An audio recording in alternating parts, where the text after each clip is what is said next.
Hello, everyone, and welcome to the Altium On Track podcast. Today we'll be taking a detour from our regular topics and we'll be discussing a new book written by John W. Mitchell, CEO of IPC. His book highlights team building and hiring philosophies that can help your company find and retain the best designers and engineers, and hopefully your company can overcome the workforce crunch that our industry is experiencing. And most importantly, all proceeds from the book go to benefit the IPC Education Foundation so they can continue their important mission of educating the next generation of PCB designers. We hope you'll enjoy this podcast with John W. Mitchell. I share different tactics and techniques about new ways to find organizations. I mean, right now, unemployment is very, very low, right? And if there aren't people unemployed, how are we going to find people? Well, we kind of dispel some of that myth in the book about the unemployment number, as well as there's an underemployment number that actually has a lot more people available. Hello, everyone, and welcome to the Altium On Track podcast. I'm your host, Zach Peterson. Today, I'll be speaking with Dr. John W. Mitchell. Audience members should know him as President and CEO of IPC. Dr. Mitchell just recently released a new book, and I'm very excited to talk with him about it today. John, thanks so much for joining us. My pleasure, Zach. Good to be on here. So I have the new book right here. The book is Fire Your Hiring Habits. So audience members who, of course, know you as President and CEO of IPC should probably know that, of course, IPC is a very well-known industry trade association for the electronics industry. And I think if they look at it through that lens, they might be a bit surprised that you would write a book on this particular topic. So I wanted to give you an opportunity to talk about who's the target audience and why did you write this book? Sure. So the target audience broadly is anybody that is hiring or leading or working with people. So pretty much everybody at work. And how does this relate to IPC? Well, the electronics industry for decades has been struggling with finding the right skilled people. And so this is me, I've had the opportunity to work with literally thousands of companies all over the world and hear about these challenges and some of their solutions. And so what this book does is it really captures how we can best work to resolve the workforce challenges that are very important to the electronics industry, as well as many other industries, which is why Forbes picked up the book, because they're like, hey, this isn't just for electronics. This is actually for a lot of people. So it works both ways. So really, when you say anyone who has to hire people, this could be founders, startups, large enterprises. All of the above. Yeah. And it can also just, even if you're not like the owning a company, if you're a team leader and you have a team and you're looking to build out that team or keep that team and make sure that they're happy and growing, it talks about all of those aspects. It's a broad, talent is so critical to every industry, and having the best people and keeping the best people is just paramount to many different positions. Sure. And I think in the electronics industry, I continue to be impressed and very happy that I meet so many people who have that entrepreneurial spirit, whether they're going off on their own as individual designers, building small teams, and eventually building a startup that grows into a larger company. The entrepreneurial spirit is alive and well in the electronics industry, especially among the younger group of designers. You betcha. So you mentioned you've worked with a lot of different companies. I'm sure both in your role as IPC and then also in your experience prior to IPC. Yep. What are some of the big lessons that you learned that then got distilled down into some of the core messages within this book? Yeah. So let me just step back for just a second. There's really two fundamental problems, and then I can talk about the core lessons maybe that as we approach those. So you've got first acquisition. How do you find the right people? And then once you've got them once they're there, how do you keep them, right? So that's the retention aspect. And so there are many different pieces that I've learned over the years, and there's a lot of challenges as you look at that. So as we talk about acquisition, there's the actual finding people, and then there's also the onboarding of them. I group that into the acquisition portion of the book.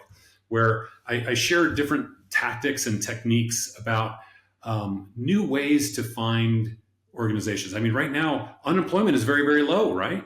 And if there aren't people unemployed, how are we going to find people? Well, we kind of dispel some of that myth in the book about the unemployment number, as well as there's an underemployment number that actually has a lot more people available.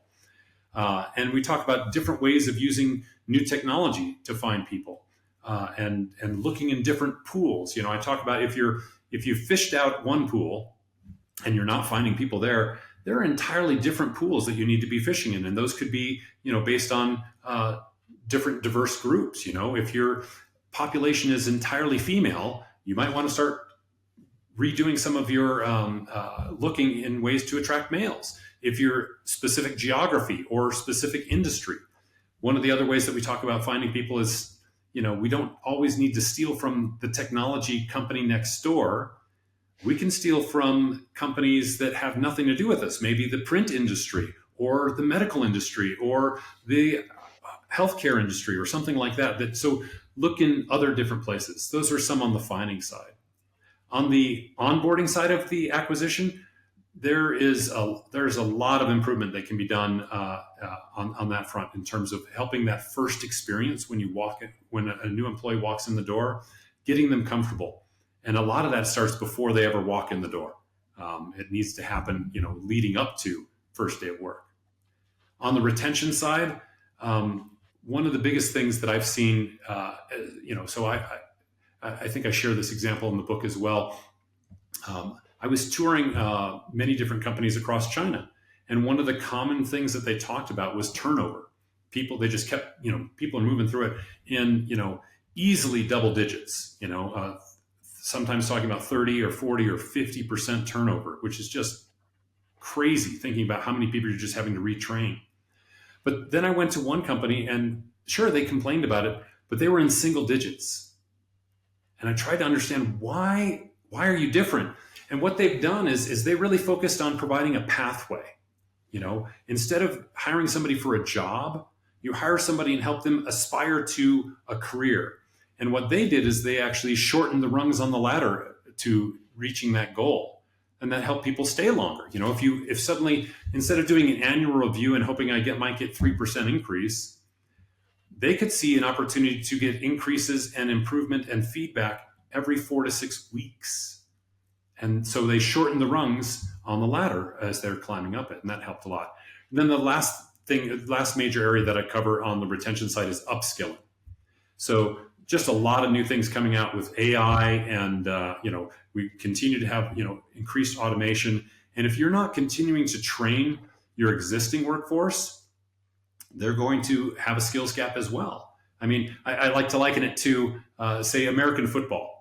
If suddenly you had somebody like Tom Brady, who many argue is the GOAT, the greatest of all time, and if suddenly the football weighed 3 pounds more, he would struggle.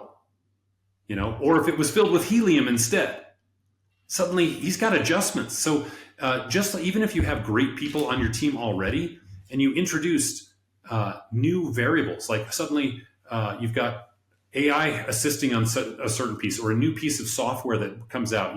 If Altium upgrades their tool and they don't have training on that, they need to get training on that. Otherwise, they're not. Even though they could be great, they're not going to be as great. They need to keep refining their skills, and we need to keep, as employers, investing in those skills.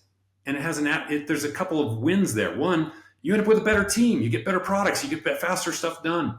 And second, when you invest in people, the science shows they actually stay longer.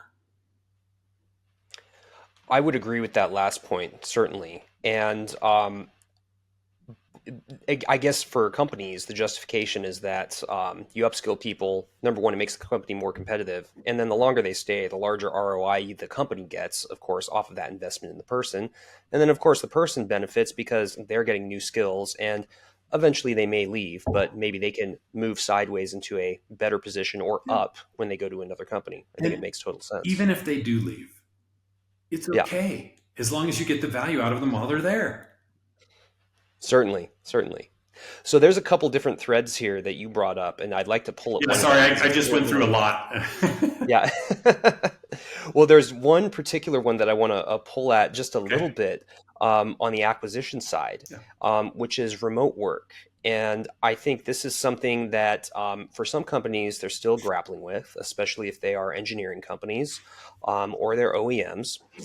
Remote work has really changed how people think about, well, I guess companies think about structuring roles for people. And when you're in an engineering role, it does require a lot of collaboration. And thankfully, the technology is really caught up. So we have tools to be able to communicate with people remotely. And looking at acquisition, um, and you mentioned broadening out the geography, remote work really gives you the opportunity to do that. And I know a lot of designers that prefer to be remote. So on the remote side, I think there's also a generational thing there too. Younger people and maybe people with families, so they're in the mid 30s, early 40s kind of age range, they definitely want to work remote. Are companies that you talk with in your role at IPC, are they having trouble making that remote work transition? Is it easier for some industries or some roles than others? It is definitely easier for some roles than others. Um, I haven't found that there's an industry that can't do it. There may be an industry that chooses not to do it. Um, so there's some variables in there. So if you're very hands-on, you know, think if you're have to be monitoring something being built at by a specific machine or whatever, you're not going to be able to do that from home as easily, or as potentially as effectively. You can probably do some spot checks. I know a lot of OEMs that will do visual inspections remotely now due to COVID. They developed this expertise via COVID of their remote factories. That are people that are building stuff down the supply chain so that they didn't have to travel as much, and they've continued some of that going forward. It doesn't mean that they don't go. And so, as opposed to thinking of being remote or not remote, what I've found, and a lot of the surveys have shown, is that most people prefer hybrid. Okay, they want, it's probably 75+% is still remote, but that 25% or so is face to face, and that's needed for lots of different reasons. In our industry, also, so it's position based, but as the world went through COVID, many people found that they could actually do a pretty doggone good job remotely. And if you take that away entirely, what you're doing is, we talked about in the acquisition, the finding side, fishing in different pools. What you're doing is you're drying up a pool. Okay. Suddenly, those who will only work hybrid, you don't have access to that talent anymore. And so that can be a limiting factor for you. We've also found that when you are able to provide hybrid work for the positions that it's appropriate for, people actually stay longer, work better, and do better work, and work more than if they were in the office. So there's a lot of upside to it. It's not the solve. It's not the answer for everybody in every location, but there are challenges if you choose not to. So on the hybrid work side, I would agree that companies are using that more as a way to get people in face to face and handle some of those, critical in-person tasks, while also giving people the flexibility to work the way they want to and be partially remote. And for some stuff in the electronics industry, let's say someone has to come in and do tests on a prototype. Like, not everybody has the lab equipment at home, so of Right. course they're going to have to go into the office. Yep. But if they're just laying out a PCB and they can, send the files back and forth like through Altium Yeah, 365 or another collab tool, that's right. go for it. That's right. Yeah, I think that all makes sense. Yeah, and there's another aspect about that 25% where you get face to face, though, and humans need connection. Even people that don't like connection need some connection. I totally agree. And so don't go completely remote, even if you can. Find ways to get together. At IPC, we do this a couple times a year. We have all staff team building meetings, and we'll have like an all staff, picnic gathering where people can invite their families as well. It just forms those connections that helps strengthen the way that we work. It's some of that softer, less discreet piece that suddenly, you understand your colleagues a little bit better, what their situation is, and you connect better, and thereby you end up with often a much better working relationship. Yeah, I think it also breaks up the monotony for people who maybe also Staring gives at them their wall. yeah, also gives them a reason to put on real clothes instead of just working There in you sweats go. all day. And then I think another point that you brought up was with turnover. Yeah. And one of the things that I think folks who look at the labor market have noticed is that younger people are much more likely to turn over quickly and switch roles and maybe parlay a current role into a higher salary at a different company. And I think this happened a lot over the last few years. So for young people versus older people, what can companies do to encourage retention and reduce that turnover? Or Yeah. is this still one of those like, $50,000 questions? No, there are answers. Okay. They are $50,000 questions. They're just $100,000 answers. So let me just take a moment just to think out how to best approach it. So we had something that was being referred to around the end of 2021 as the Great Resignation. Right? Everybody was leaving their jobs. In the book, we reframe that as the Great Reprioritization. Okay, so people have prioritized different things in their lives, whether it was due to COVID or whatever reason. And because of that, they have, and this is part of what I was talking about when you dry up a pool. If you don't offer hybrid workplace, that's a way to dry it because they've prioritized not sitting in a car for an hour each way to work, right? And so there's different priorities in different people's lives. If you understand those priorities, and your work allows you to complement those, you'll keep people for a very long time. As we look at some of the employment data, even back in 2018, I gave a keynote around this at Apex for IPC, and we talked about, everybody was like, "Oh, what are we going to do with these millennials? They're always changing their jobs. We can't keep them." Blah blah blah blah blah. And now we're saying the same thing about Gen Z, but if you actually look at the data, the Bureau of Labor Statistics for the United States cuts out, what's the average length of time that people stay at a job, and they do it by age groups. If you compare the last 5 years, or the most recent 5 years of data that they provided, which I think maybe through 21-ish or something like that, with 20 years ago, the current one is something like 4.1 years average. If you take the broad segment. If you go back 20 years ago, want to take a guess at how long it was? 4.1 years. 4.3 years. So it Almost hasn't exactly the changed same. that much. And they even break it down by age groups. And so it's fairly consistent. So that's not it. And one of the things that I shared in that old keynote, 5 years ago, was that that's actually a good thing. You don't want people to stay that don't fit because they're not going to be as productive. You want people that are going to stay that want to be there. Now, so what's the $100,000 answer to your $50,000 question? Make sure your place is someplace people want to work. And that comes down to culture. It comes down to benefits. Salary is part of it. It's not the only thing, though. It's one of a dozen things that you need to be looking at. And so it's a complicated equation, but there are answers. And those answers are company dependent. You need to stay true to who you want to be, but know that every decision you make is going to open or close doors for some people.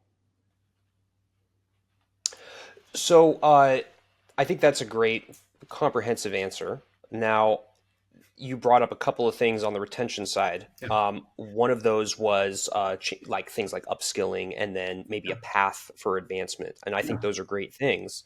And I think it's very important, especially in the electronics industry, for folks to get that upskilling because, it does help them move up that ladder, especially since we're so knowledge and skills based. But you used an important word in that previous response, which is culture. And The largest chapter in the whole book. Yes, it is. And sometimes I think culture is used as a buzzword.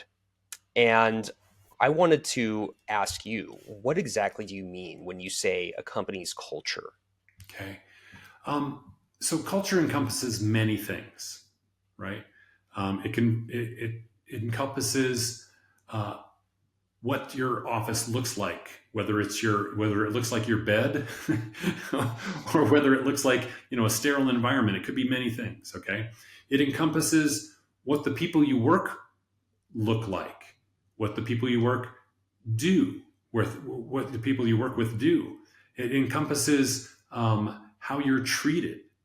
It encompasses how often people understand what makes you different or unique. And so it's a complex answer. It's so we go through the book and we talk about various aspects of culture and how to open that so you can keep more people. People that feel comfortable and can be their whole selves are people that we're going to actually contribute more, regardless of how long they stay. So if I feel like, I'm working with people that I can't trust, well, I'm not going to be as open or as forthcoming in the things that I want to share. I'm going to keep things back. And so having a culture of trust and integrity has to be more than just a sign in the hallway. It has to be evidenced by the actions. When I went to move to Bose, when I first started working in Bose, it was a fantastic group. And I had actually seen them walk away from millions of dollars of deals because they said, these are our principles and we're going to keep with them. And that's a huge message to all of the team. It says, wow, their principles are more important than the dollar bill. In fact, the company that they moved to walked away from that money. That company couldn't believe it. They're like, what? Nobody walks away from money in this industry. And they said, no, that's not who we are. So you have to live the culture that you're going to espouse. And that's what it's because all cultures aren't the same for very good reason. But the leadership, the executive teams of the companies need to determine what is it that is working in their culture and what's not. The other hard thing about culture is it's difficult to change. Okay. And the culture is the people. Sometimes to change the culture, you need to change the people.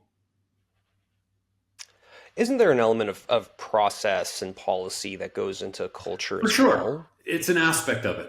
But you can make all the policy changes you want. You can put all the pretty signs that say, oh, we believe this or whatever we're this, we are, super that. But individuals walk around and they talk and they know what the real culture is. But yes, the wrong processes can also kill a culture too. So it's part of it for sure. Sure. So it can hamper the feeling of identity that someone might get with a company to Yeah, where they may say, it can to where, also enhance it. sure. If suddenly we come from a very rigid, this needs to be signed, blah blah blah blah, blah, do this, blah blah, and these forms, triplicate, blah, and suddenly we go, hey, go at this your way, and then present in a fashion that makes sense to you. Suddenly, people feel empowered, saying, "Wow, I don't have to. I can be creative. I can do things in the right way." And there's always going to be guide rails, right, or guardrails to keep you in, because if we say, hey, we want to make a toaster, and they come back and they have a bicycle, well, that's a problem, right? And so there are always going to be limitations, but within the right limitations, there are freedoms you can afford that can, by eliminating some things that it's just a matter of constantly asking yourself the question, why are we doing it this way? Why did this come about? And does it still apply today? If it does, great. We're going to keep doing it. That's an aspect we need to keep. If it doesn't, it's like, oh, well, we've always done it this way. If you want to find a really easy way to get on John Mitchell's bad side, just say, well, if he asks, well, how come you're doing it that way? Well, we've always done it that way. Well, that's just like, I'm not thinking is the answer. I'm going to remember that. Now, you mentioned changing processes and presenting alternative ways to do things. I think that's a really important way to encourage retention because it gives people an opportunity to take ownership, and I think that would increase their how they identify and improve how they identify with a company to where they're more likely to say, "We do things this way," instead of referring to the company as they. Yes. And it really Yes. encourages someone to That's a feel like great they comment, are a Zach. part of it. I mean, Yeah. if you're a supervisor and you're introducing a colleague, don't sit there and say, Jane works for me. Say, we work together. Right. It's an inclusive, because you are working together. Nobody works for you. They're working for themselves, and hopefully in a mutually beneficial manner that you have common goals. Sure, sure.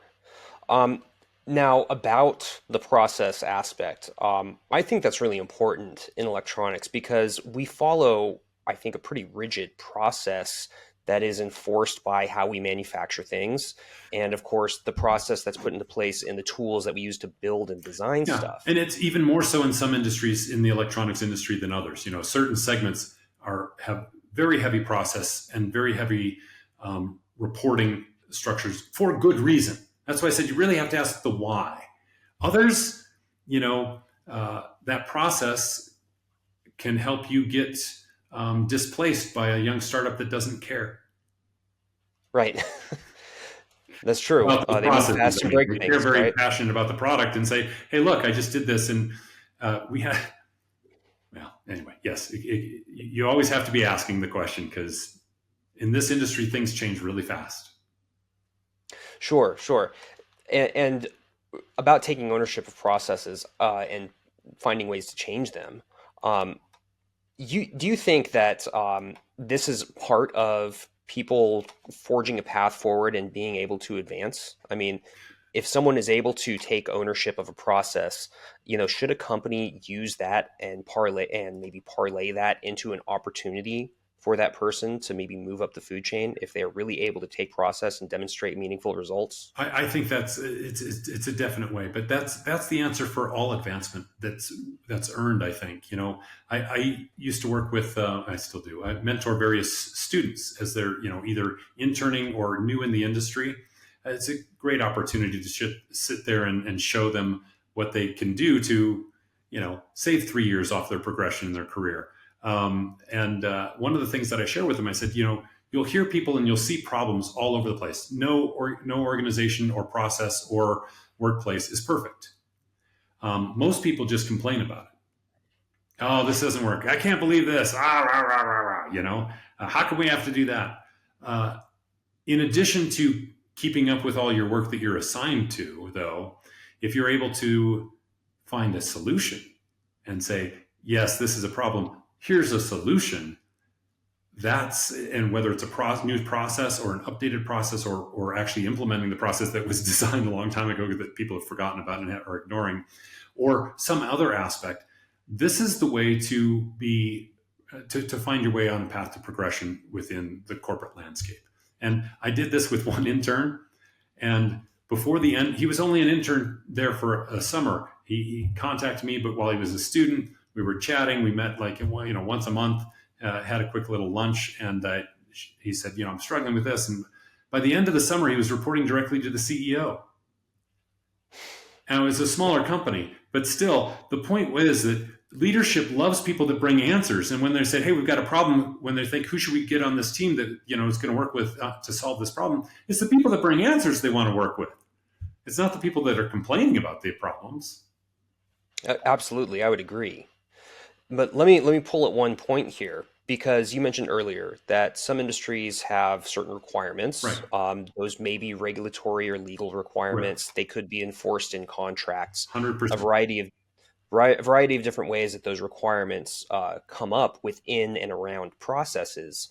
So if somebody does want to be innovative and I hate to use the word disruptive, but I guess I'll use it, disruptive at their company and try and implement or propose solutions to certain processes and problems they're seeing. How should companies go about implementing that or experimenting with it? And I bring this up because a lot of companies that work in those fields where they do have those regulatory requirements, they tend to be very conservative. And I think it's a chicken and egg thing about whether the requirements made them conservative or they're conservative because there are requirements. But I think they may be more hesitant to look at a young upstart and say, hey, we should try this. And that role is not perfect for every individual in the organization either. Many don't like to do that sort of thing. So understanding who does and who doesn't is important. Let me share a specific example that we worked with. So when I was at Bose, I was working in the automotive sector. The automotive sector is a high reliability sector, and if you screw things up, people die. This is important. So there are real good reasons to have rigid rules and things like that and processes, et cetera. What we did to combat this is we had basically a skunkworks group. Had an individual, his name was Damien. He was brilliant, and he had a small group of team, and they didn't care about any of those things. They just said, let's go build stuff and figure if we can make this thing work. And then once they did, then we applied all those rules to it to make sure that they could be mass produced, et cetera. So you've seen skunkworks groups come out of the aerospace industry as well. It's a way to do that and still keep all the rigidness that is required in things like high reliability portions of the industry. Yeah, you keep bringing up your experiences at Bose, and I Sorry. think I could use I can IPC tell. experience as well. I could use Alpine experience as well. So all of this stuff just carries over. It's just the ones that pop into my head in a given moment.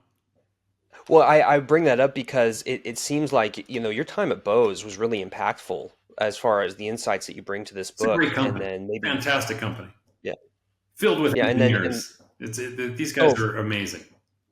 oh, of course, and did those experience impact your management style when you moved on to IPC? Of course, every role I've had has impacted it. You always are learning, always adjusting. I remember when I was, I think I must have been like 32 years old, and I was applying for a C-suite position, and I was young and stupid, and I didn't know it. You just don't know what you don't know, and so you go through experiences, and you go like, oh. And I look back now, and I was like, man, I would have hired me to do that role at that time, but I was, all full of excitement saying, oh, I can solve the world, which is great. Just use it in the right way and keep moving. And I didn't quite get the C-suite position, but I advanced and I learned. And so I think it's important that we learn from all of our experiences, good and bad. Not every company, I haven't been in any company that's perfect. Okay. Every company has its challenges. You can learn from those too. And that's some of why, like we talk about in the book, some people are going to choose to go somewhere else. I remember in my MBA experience that we used to read case studies about Disney. But the Disney culture is not for everybody. A lot of people would hate working at Disney, and that's okay. Don't work there. Yeah. So finding, and that, I'm kind of coming back to your culture piece a little bit. I'm sure there are people that would not like to work at Bose. Typically, I found that engineers that work at Bose love working at Bose.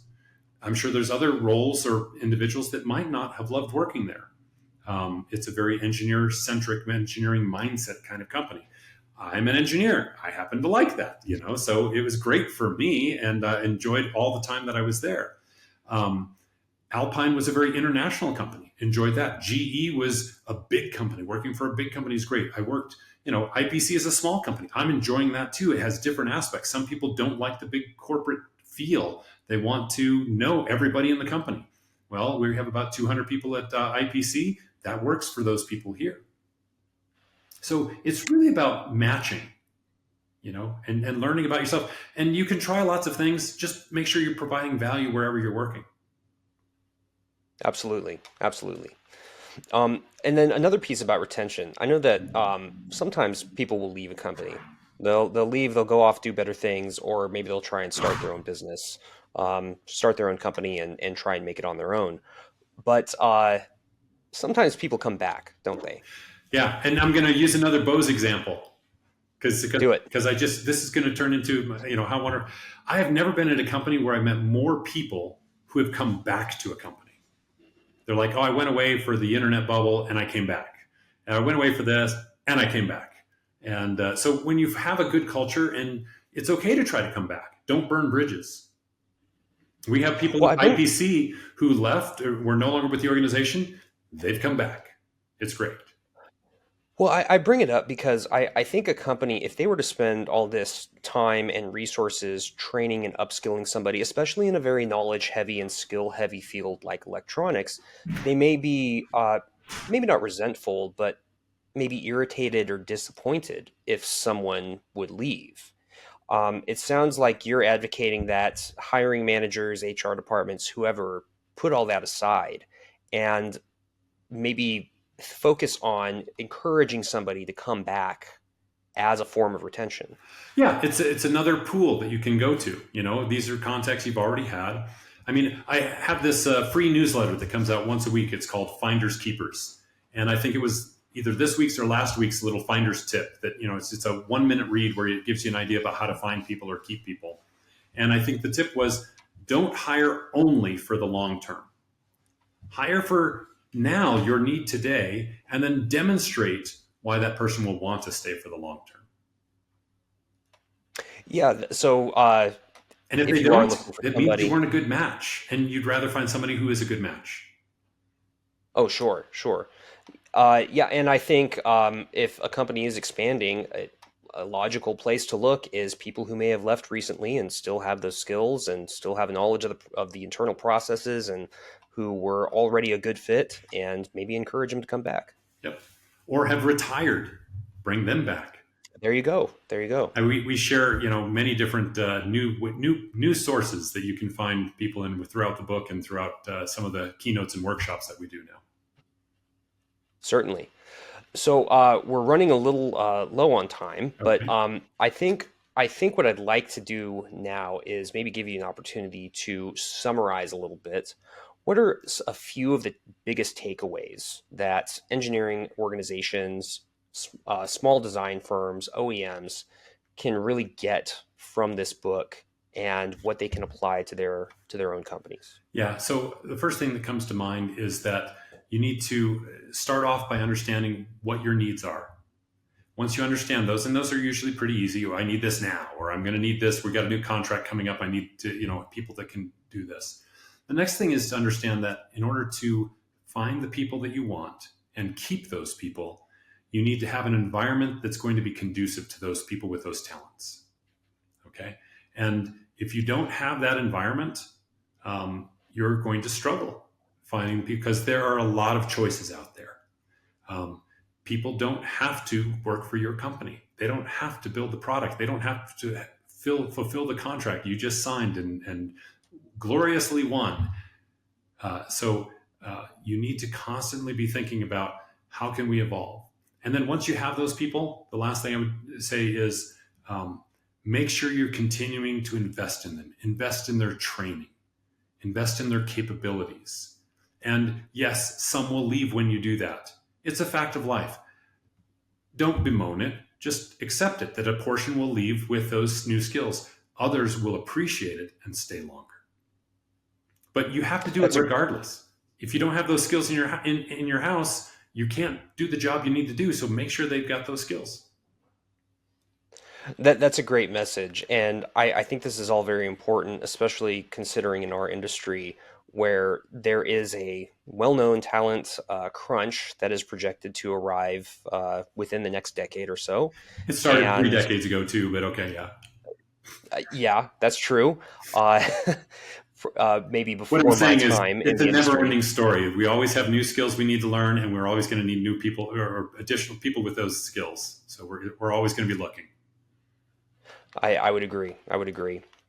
Well, to everyone that's out there listening, make sure to pick up the book, Fire Your Hiring Habits. I've got my copy. Online retailer near you. Exactly. Yes. Is it going to be in stores? Yeah. So it's in Barnes. It should be in Barnes and Noble. And the other thing I guess we didn't talk about that we should note is that all the proceeds from the book go to the IPC Education Foundation. I don't make any money off of this. It's really helping build the pipeline and help grow talent for the electronics industry. That's great to hear. Definitely a reason for anyone out there that's listening to buy this book. Goes directly back into the industry to support the next generation of designers. Well, thank you so much, John. It's been a pleasure to talk to you today. To everyone that's out there listening, one last time, the book is Fire Your Hiring Habits. Make sure to go pick up your copy today. If you're listening on YouTube, make sure to hit the subscribe button, hit the like button. You'll be able to keep up with all of our podcast episodes and tutorials as they come out. And last but not least, don't stop learning, stay on track, and we'll see you next time. Thanks, everybody.